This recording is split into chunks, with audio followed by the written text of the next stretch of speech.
बिहार चुनाव से पहले सबसे बड़े इंटरव्यू में अमित शाह चिराग पासवान पर भी खुलकर बोले। उन्होंने दावा किया कि बिहार चुनाव में एनडीए को 2/3 बहुमत मिलेगा। इस चुनाव में एक अलग मुद्दा जो उठकर आ रहा है वो है चिराग पासवान जी का। पहले वो आपके साथ थे, अब वो आपके साथ नहीं हैं। कुछ लोग कह रहे हैं वो अभी भी साथ में हैं। कल ही मैं उनका स्टेटमेंट देख रहा था, कह रहे थे कि मैं अपना सीना चीर के अगर दिखाऊं तो उसमें मोदी जी बसे हुए हैं। तो अगर ऐसा है तो फिर वो आपके साथ क्यों नहीं है? 143 सीटों पर चुनाव लड़ रहे हैं। अब मेरे साथ क्यों नहीं है, हमारे साथ क्यों नहीं है, इसका जवाब तो चिराग जी ही दे सकते हैं। मगर मैं पहले बहुत दुखद घटना अभी हुई, श्री रामविलास जी हमारे साथ नहीं रहे और रामविलास जी समाजवादी आंदोलन की उस पीढ़ी के कार्यकर्ता थे जिन्होंने सामाजिक न्याय के लिए बहुत बड़ा काम किया। लगभग 5 दशक तक देश की राजनीति को वो योगदान करते रहे और बिहार के ही थे और खास कर दलितों के लिए बहुत बड़े नेता रहे। मैं श्री रामविलास पासवान जी को श्रद्धांजलि देना चाहता हूं। और जहां तक लोजपा भाजपा जदयू के गठबंधन का सवाल है, भाजपा की ओर से जदयू की ओर से लोजपा को उचित जो बनती थी वो सीटों को कई बार ऑफर किया गया, कई बार नेगोशिएशन भी किया गया। अभी मैंने अखबार में पढ़ा कि मैंने नहीं कहा, उन्होंने नहीं कहा, ये भी सच नहीं है। मेरी भी चिराग भाई के साथ कई बार बात हुई, इतनी सीट बनती है, इतनी सीटों पर आप मान जाइए और अगर कुछ है तो नेगोशिएशन के लिए आइए। कितनी सीट दी थी आपने? मैं नंबर सार्वजनिक करना नहीं चाहता हूं क्योंकि सार्वजनिक जीवन में ये ठीक नहीं होगा। मगर जो एक नया साथी जनता दल आया था, गत विधानसभा चुनाव में जनता दल नहीं था जी। तो जनता दल हमारे साथ जुड़ता है तो भाजपा और लोजपा दोनों की सीटें कुछ तो कम होगी, हमारी भी हुई है जी, ये लाजमी था। तो सबने अपनी अपनी सीटें कम करनी थी, ये एक समझौता था, मगर वो नहीं हो पाया और नहीं हो पाया तो बड़े दुख के साथ हमने अलग होना पड़ा। और उन्होंने एक तरफा कुछ बयान भी दिए, वो बयानों का भी रिएक्शन भारतीय जनता पार्टी और जदयू के कार्यकर्ताओं में भी आया। तो गठबंधन के लिए बड़ी दिक्कत थी और फिर भी हमने नहीं तोड़ा। अंततोगत्वा तोड़ने की घोषणा उनकी ओर से ही हुई।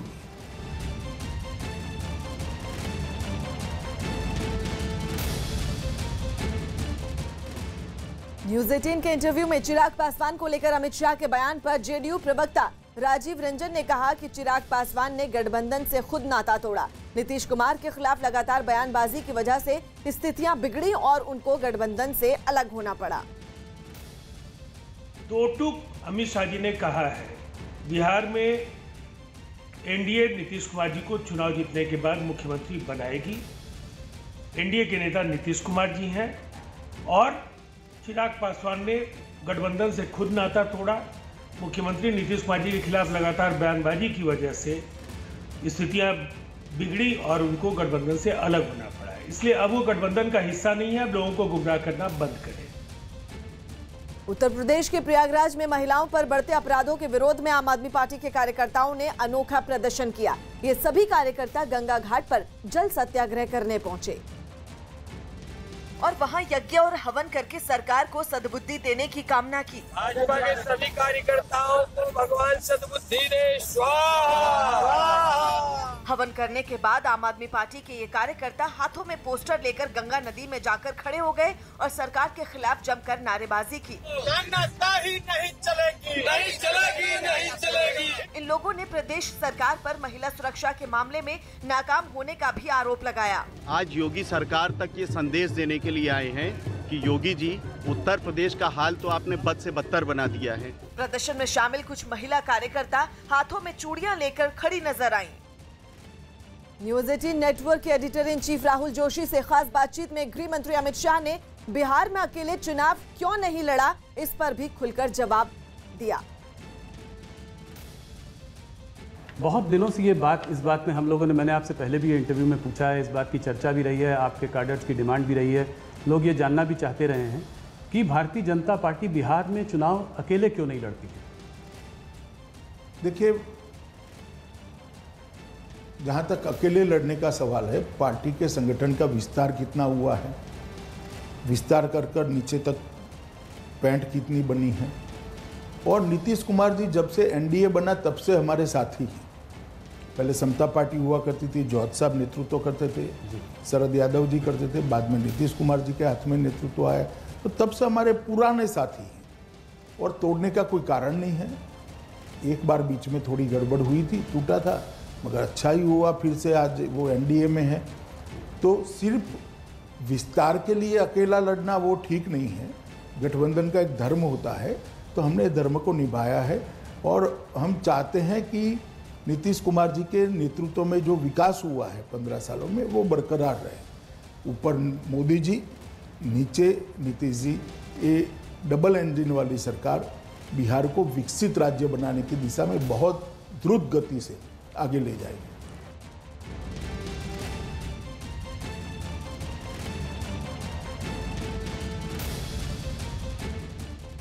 जम्मू कश्मीर के उधमपुर में वन विभाग की टीम ने घायल तेंदुए को सुरक्षित पकड़ लिया। ये घायल तेंदुआ नदी किनारे किसी चीज में फंस गया था, जिसकी जानकारी मिलते ही वन विभाग की टीम वहां पहुंच गई और घायल तेंदुए को पकड़ने की कोशिश तेज कर दी। काफी देर तक ये सभी कर्मचारी तेंदुए के पास खड़े रहे और उसे पकड़ने की योजना बनाते रहे, जिसके बाद इन्होंने तेंदुए को एक जाल में फंसा लिया। खुला इसका वो भी देख लेना। जब तेंदुआ जाल में फंस गया तो इन लोगों ने उसे लकड़ी की मदद से उठाया और वन विभाग की गाड़ी में रख दिया। हमारी टीम मौके पर आई और उसको रेस्क्यू करके तकरीबन हमें 1.5-2 घंटा लग गया इसको रेस्क्यू करते हुए। बताया गया कि इस तेंदुए को इलाज के लिए जम्मू के चिड़ियाघर ले जाया गया ताकि इस तेंदुए के घायल होने का पता लगाया जा सके। कंगना रनौत के खिलाफ मुंबई में एक और केस दर्ज हो गया। अभिनेत्री कंगना रनौत और उनकी बहन रंगोली के खिलाफ फिल्म जगत में हिंदू मुस्लिम के नाम पर फूट डालने के आरोप में मुंबई के बांद्रा पुलिस स्टेशन में एक और केस दर्ज कर लिया गया। हैदराबाद में एक बार फिर जमकर बरसात होने के बाद कई इलाकों में पानी भरने से लोगों की मुश्किलें बढ़ गईं। उत्तर प्रदेश में महिलाओं के खिलाफ बढ़ रहे अपराध के खिलाफ प्रयागराज में आम आदमी पार्टी के कार्यकर्ताओं ने संगम में जल सत्याग्रह किया। आईपीएल में खेले गए रोमांचक मुकाबले में दिल्ली कैपिटल्स ने चेन्नई सुपर किंग्स को 5 विकेट से हरा दिया। इस मैच में शिखर धवन ने आईपीएल में अपना पहला शतक जमाकर दिल्ली को शानदार जीत दिलाई। आईपीएल में खेले गए एक बेहद रोमांचक मुकाबले में रॉयल चैलेंजर्स बेंगलोर ने राजस्थान रॉयल्स को 7 विकेट से हरा दिया। इस मैच में एबी डिविलियर्स ने सिर्फ 22 गेंदों पर शानदार 55 रन बनाए। आईपीएल में आज पहला मैच दोपहर 3:30 बजे सनराइजर्स हैदराबाद और कोलकाता नाइट राइडर्स के बीच खेला जाएगा। आईपीएल में आज शाम 7:30 बजे दूसरा मैच मुंबई इंडियंस और किंग्स 11 पंजाब के बीच खेला जाएगा। न्यूज 18 से एक्सक्लूसिव बातचीत में गृह मंत्री अमित शाह ने बंगाल के हालात पर भी अपनी राय रखी। उन्होंने पश्चिम बंगाल में भ्रष्टाचार चरम पर बरताया और साथ ही दावा किया कि अगले साल होने वाले चुनाव में बीजेपी चुनाव जीतेगी। थोड़ा सा वेस्ट बंगाल के बारे में बात करना चाहता हूँ। पिछली बार भी मैंने बात की थी, इलेक्शन आने वाला है अगले 6 महीनों में। आप बंगाल की स्थिति को आज कैसे देखते हैं? देखिए, बंगाल में कानून और व्यवस्था चरमराई हुई है। अम्फान तूफान आया, पूरी राहत इधर उधर अनाप शनाप घोटालों में चली गई। जो यहाँ से अनाज भेजा गया वो भी घोटालों में तितर बितर हो गया। कोरोना के लिए भी जिस प्रकार की पर्याप्त व्यवस्था होनी चाहिए थी वो नहीं हुई। भ्रष्टाचार अपनी चरम सीमा पर है। कानून और व्यवस्था तितर बितर हो गई है। घुसपैठ बेरोक टोक चालू है। बम बनाने के कारखाने हर जिले में मिलते हैं। स्थिति बहुत खराब है और सबसे चिंताजनक बात लोकतंत्र के लिए है कि विपक्ष के कार्यकर्ताओं पर जिस प्रकार के मुकदमे और हत्याएं हो रही हैं, मैं मानता हूं कि ये भारत के किसी और राज्य में दिखाई नहीं पड़ता। एक जमाने में केरल में होता था, परंतु अब तो वहाँ पर भी काफ़ी अंकुश आया है।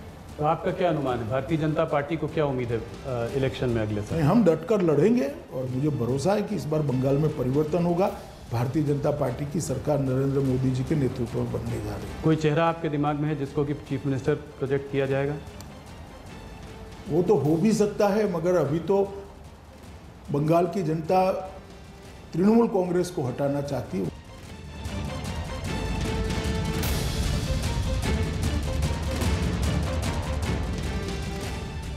उत्तर प्रदेश के भदोही में एक नाबालिग लड़के का फायरिंग करने का वीडियो वायरल हो गया। बताया गया कि बच्चे के फायरिंग करने का वीडियो उसी के परिवार के किसी आदमी ने रिकॉर्ड किया, जिसमें एक नाबालिग लड़का हाथ में पिस्तौल लेकर खड़ा दिखाई दिया, जबकि वहां मौजूद एक आदमी उस बच्चे से पिस्तौल को लोड करने को कहता हुआ सुनाई दिया। जिसके बाद लड़के ने भी पिस्तौल लोड कर दी और सामने आंगन की तरफ पिस्तौल लेकर एक गोली चला दी। चलो। जिस वक्त लड़के ने गोली चलाई वहां कई छोटे छोटे बच्चे भी नजर आए, लेकिन वहां मौजूद लोगों ने इसकी कोई परवाह नहीं की और बच्चों को गोली चलाने के लिए उकसाते हुए नजर आए। बच्चे लोग हट जा। वीडियो वायरल होते ही पुलिस भी हरकत में आई और इस वीडियो की जांच तेज कर दी। पता चला कि बभनौटी के विवेन दुबे हैं जो अपने बच्चे से पिस्टल से जो लाइसेंसी है उसे फायर करवा रहे थे। पुलिस ने केस दर्ज कर पिस्तौल का लाइसेंस रद्द करने की कार्रवाई तेज कर दी। बाराबंकी गैंगरेप और हत्याकांड का दूसरा आरोपी भी गिरफ्तार कर लिया गया। यूपी के बाराबंकी में नाबालिग दलित लड़की के गैंगरेप और हत्या के मामले में पुलिस ने दूसरे आरोपी को भी गिरफ्तार कर लिया। यूपी के अलीगढ़ में पुलिस ने सोने की तस्करी करने वाले 5 आरोपियों को 80 लाख के गहने और 32 लाख कैश के साथ गिरफ्तार कर लिया। चेन्नई एयरपोर्ट पर कस्टम विभाग ने दुबई से लौटे एक आदमी को 2 करोड़ की कीमत वाले 4 किलो से ज्यादा सोने के साथ गिरफ्तार कर लिया। मध्य प्रदेश के मुरैना में 5 सीटों पर उपचुनाव से पहले ही पुलिस ने जाल बिछाकर हथियार बेचने वाले गिरोह का भंडा फोड़कर 9 विदेशी कट्टे और 24 जिंदा कारतूस जब्त कर लिए। पुडुचेरी में सरकारी स्कूल खुलने के साथ ही कोरोना का नया मामला सामने आ गया, जिसके बाद स्कूल को फिर से अगले आदेश तक बंद कर दिया गया। नवरात्र के पहले दिन यूपी के सीएम योगी आदित्यनाथ ने गोरखपुर में गोरखनाथ मंदिर में पूजा अर्चना कर कलश स्थापना की। मैं हूं फराह खान और आप बने रहिए न्यूज़ 18 इंडिया के साथ।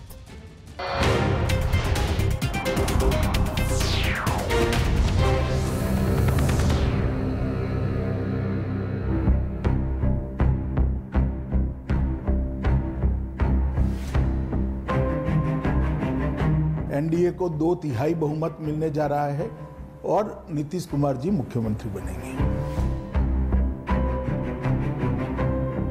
अगर पहले से सीबीआई को दे दे तो चुनावी मुद्दा ही न बनता। शंकाएं तो पहले दिन से खड़ी हो गई थी। एमएसपी बंद करने की बात कहां पर, एक किसानों को भड़काने की बात है। बंगाल में कानून और व्यवस्था चरमराई हुई है। बम बनाने के कारखाने हर जिले में मिलते हैं। हम सीमाओं पर अपनी एक इंच जमीन के लिए जागरूक है, पर उसको कोई